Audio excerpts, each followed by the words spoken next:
आज की बात। स्वागत। आज 6 जनवरी है।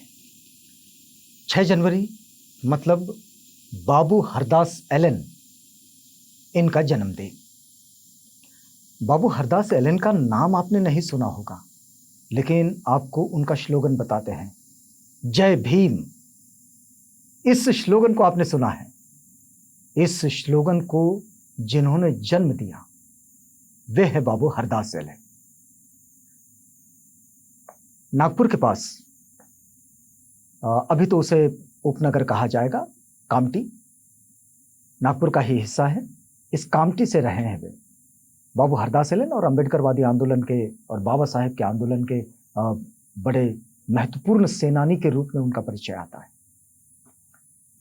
जय भीम तो आज सबके पास पहुंचा है, लेकिन जिस वक्त जय भीम की घोषणा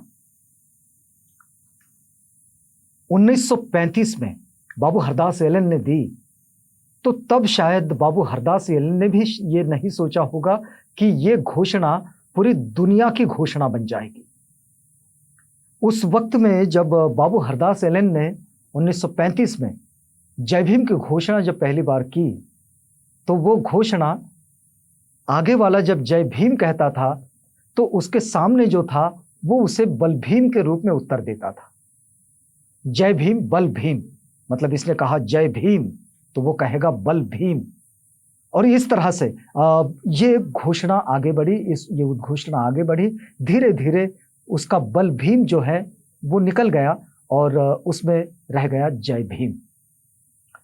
अब देखिएगा, ये तो हुई घोषणा की बात, लेकिन बाबू हरदास एलन ये सिर्फ घोषणा वाले व्यक्ति नहीं रहे।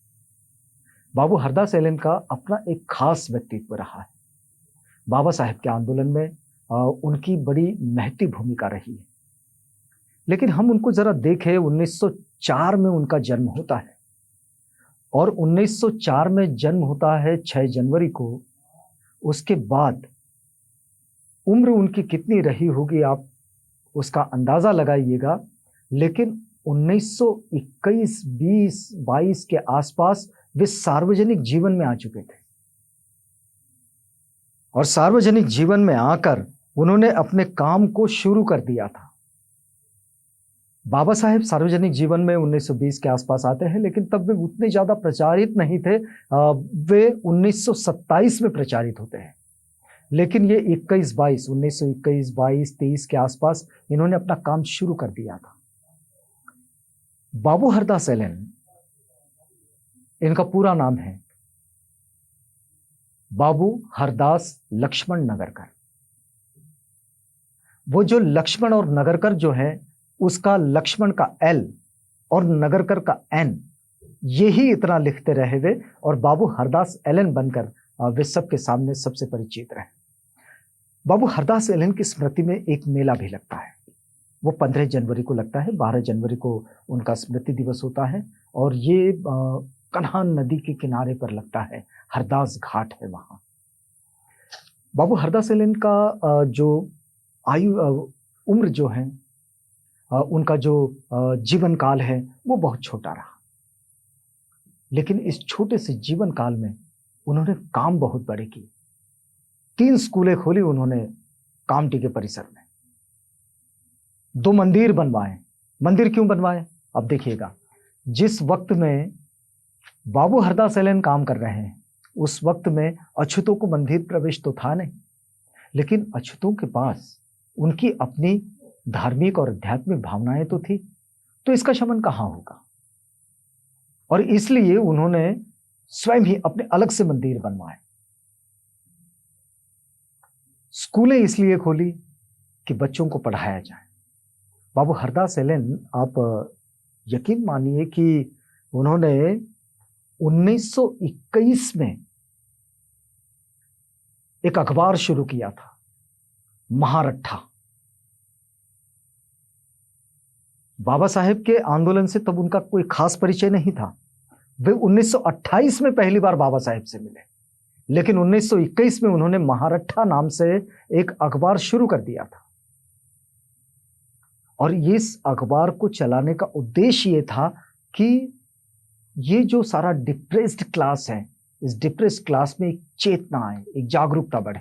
और अगर ये चेतना और जागरूकता बढ़ती है तो ये समाज संगठित होगा। बाबू हरदास एलन उस वक्त में पढ़ सके, उसके पीछे की भी एक बड़ी खास कहानी है। दरअसल हुआ ये कि बाबू हरदास एलन के जो पिता है लक्ष्मण जी, ये लक्ष्मण जी रेलवे में थे। वे रेलवे में कैसे आए? उस वक्त में ब्रिटिश गवर्नमेंट रेल का जाल पूरे देश में बिछा रही थी और काम करने के लिए मजदूरों की जरूरत तो होती ही थी। और उस वक्त में ब्रिटिश गवर्नमेंट ने इस क्षेत्र में लोगों को आने के लिए सब कुछ खुला रखा था, तो अछूत भी इस क्षेत्र में आ सकते थे। और उस मजदूरी में जैसे कि वे सेना में गए ब्रिटिश इंडिया गवर्नमेंट की, वैसे ही ब्रिटिश इंडिया गवर्नमेंट द्वारा चलाई जा रही रेल और उसके विकास कार्य में भी अछूत जा सके। तो लक्ष्मण नगरकर उसमें नौकरी कर रहे थे। और वो जब नौकरी कर रहे थे तो आप उस वक्त की बात देखिएगा कि उस वक्त किसी को नौकरी होना, डिप्रेस्ड क्लासेस से, अछूत परिवार से किसी को नौकरी होना, ये एक बड़ी बात हुआ करती थी। और नौकरी होने का दूसरा मतलब ये था कि वो सरकार की नौकरी में है, इसका मतलब वो परिवार संपन्न है। तो लक्ष्मण जी हरदास को पढ़ा सकते थे और हरदास स्कूल में जा सकते थे, क्योंकि स्कूलें खुली थी उस वक्त में। तो वे स्कूल गए, पहले तो कामटी में पढ़े, उसके बाद वे नागपुर में पढ़े। और तब उनके ध्यान में जो बात आई कि पढ़ाई, जो बाबा साहेब कहते हैं कि शिक्षा शेरनी का दूध है, ये शेरनी का दूध शिक्षा, ये बाबू हरदास एलन समझ गए। और हरदास एलन अपने सारे भाइयों को पढ़ाने की जुगत में लग गए। और इस जुगत में उन्होंने स्कूलें खोली, 3-3 नाइट स्कूल, और एक लाइब्रेरी भी खोली। लेकिन उनका सिर्फ यहीं पर कंसंट्रेशन नहीं रहा, उनका एक दूसरा और कंसंट्रेशन था। वो कंसंट्रेशन क्या था कि साहित्य के द्वारा, कविताओं के द्वारा, नाटक के द्वारा वे लोगों से डायलॉग करें। क्योंकि साहित्य का क्षेत्र एक ऐसा क्षेत्र है, ये विधा ही ऐसी है, ये सांस्कृतिक क्षेत्र की विधा, जिसमें नाटक है, कविता है, लोक कलाओं की प्रस्तुति है। और इन सब को लेकर बाबू हरदास एलन निकले। वे साप्ताहिक बाजार का जो दिन होता है, उस साप्ताहिक बाजार में आसपास के सारे गांव से लोग इकट्ठा जुट जाते थे। वहां वो सब जब जुट जाते थे तो ये वहां जाकर अपनी प्रस्तुति देते थे, कविताओं के द्वारा, लोक कलाओं के द्वारा, नाटकों के द्वारा। वीर बालक नाम का नाटक लिखा था उन्होंने। और ये वीर बालक नाटक में उन्होंने उस वक्त की जो परिस्थितियां हैं वो, और अंधविश्वासों पर उनका बड़ा कड़ा प्रहार था, और शिक्षा के प्रति उनके मन में ललक थी। तो लोगों को शिक्षित करना और अंधविश्वासों पर प्रहार करना, ये दो चीजों के साथ बाबू हरदास एलन अब पूरी जिंदगी भर बने रहे। ये हो गई एक दूसरी बात। लेकिन बाबू हरदास एलन का एक खास व्यक्तित्व और चरित्र यहां से बनता है कि ऑल इंडिया डिप्रेस्ड क्लासेस का जो अधिवेशन नागपुर में हुआ, उस अधिवेशन के आयोजन में उनकी बड़ी भूमिका रही। बाबा साहेब को उस अधिवेशन में लाना, बाबा साहेब को कामटी में जो अधिवेशन हुए, उन अधिवेशनों में उन्हें बुलाना। बाबा साहेब की अध्यक्षता में कामटी में अधिवेशन हुआ है। इस अधिवेशन में बाबू हरदास एलन ये उसके मुख्य आयोजन में रहे। वे समता सैनिक दल का इस क्षेत्र में, मतलब विदर्भ के क्षेत्र में उसका नेतृत्व करते थे। दरअसल बाबू हरदास एलन ये मजदूर और किसान, दबे कुचले लोग, इन सब के हक और अधिकारों के लिए लड़ने वाले एक मजबूत नेता के रूप में खड़े थे। बाबा साहेब का बड़ा विश्वास रहा उन पर। आप देखिएगा, आपको 1932-31 की बात आपको पता होगी। 1931 में जब राउंड टेबल कॉन्फ्रेंस हुआ, बाबा साहेब गए। लेकिन दिक्कत यहां आई कि ये अछूतों के प्रतिनिधि हैं बाबा साहेब। इस बात को सिद्ध करने के लिए ब्रिटिश पार्लियामेंट को टेलीग्राम पहुंचाना बड़ा जरूरी था, क्योंकि सिद्ध कैसे होगा, वहां दावा कोई दूसरे भी कर रहे थे। ऐसी स्थिति में बाबा साहेब ही हमारे सच्चे प्रतिनिधि है, इस बात को बताने के लिए टेलीग्राम करने थे भारत से, समूचे भारत से टेलीग्राम गए। कामटी के क्षेत्र से 32 टेलीग्राम भेजे बाबू हरदास एलन ने, 32 लोगों को तैयार किए टेलीग्राम भेजने के लिए। उस वक्त को याद कीजिएगा, 1931 की बात। तो ये जो अपने लक्ष्य को आगे बढ़ाना, अपने लक्ष्य के प्रति बने रहना, ये जो बात है, ये बाबू हरदास एलन से सीखी जा सकती है। और ये ऐसे ही वो जय भीम का नारा नहीं देते। फिर बाबू हरदास एलन जब 1936 में independent labour union, independent labour party, यानी कि स्वतंत्र मजदूर पक्ष, ये जो बाबा साहेब ने बनाए, इसके वे मध्य प्रांत वराड के उम्मीदवार थे और चुनकर आए। और चुनकर वे उस वक्त में जो स्वतंत्र मजदूर पक्ष के उम्मीदवार बने थे, उस पक्ष के उम्मीदवारों में जो चुनकर आने वाले लोग हैं, उनमें बाबू हरदास एलन हैं, और वे उस वक्त विधायक चुने गए। तो इस क्षेत्र में उनका ये जो दबदबा है, ये बड़ा महत्वपूर्ण है। लेकिन एक और बात आपको चलते चलते बता देते हैं कि बाबू हरदास एलन ये वे है जो पूना पैक्ट हुआ महात्मा गांधी और बाबा साहेब डॉक्टर अम्बेडकर इनके बीच। इस पूना पैक्ट में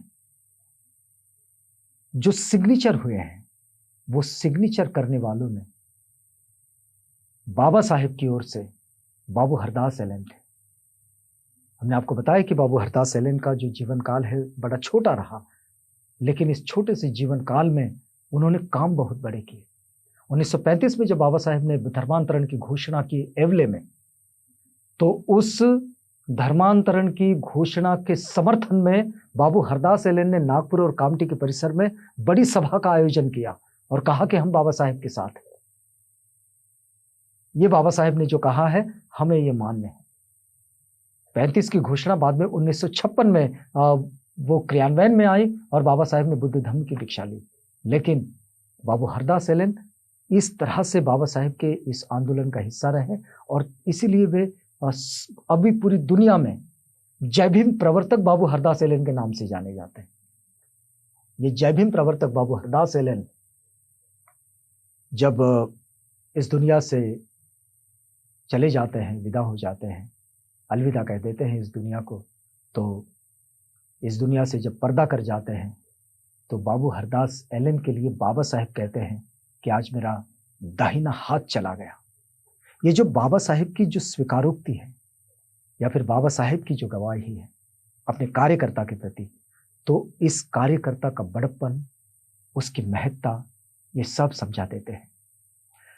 आज लोग बाबू हरदास एलन इनको अभिवादन करने 15 जनवरी को हर साल कन्हान नदी के किनारे जाते हैं, जहां हरदास घाट है। आप वहाँ का प्रोग्राम भी देखते हैं, लोग वहाँ पर जाते हैं, समता सैनिक दल के लोग होते हैं, बढ़िया परेड करते हुए जाते हैं, अभिवादन करते हैं, ये सब है। लेकिन बाबू हरदास एलन जिस स्वाभिमानी आंदोलन के लिए अपने आप को बनाए रखते हैं और उसमें अपने आप को झोंक देते हैं, वो जो आंदोलन, जिस आंदोलन से अपना प्रतिनिधित्व असेंबली तक लेकर जाते हैं, और वहां जाकर वो जो दबा कुचला वर्ग है, उस दबे कुचले वर्ग के हित की बात के लिए अपना प्रतिनिधित्व होना चाहिए। बाबू हरदास एलन, इनकी जो सोच है, इनकी जो समझ है, इनकी जो मंशा है, इस मंशा के आसपास लोग अपने आप को लेकर जाएं और फिर जय भीम के उस उद्घोषणा के साथ आगे बढ़ें। तो आज जय भीम प्रवर्तक बाबू हरदास एलन इन्हें अभिवादन करते हैं इस बात में, और यहीं रुकते हैं।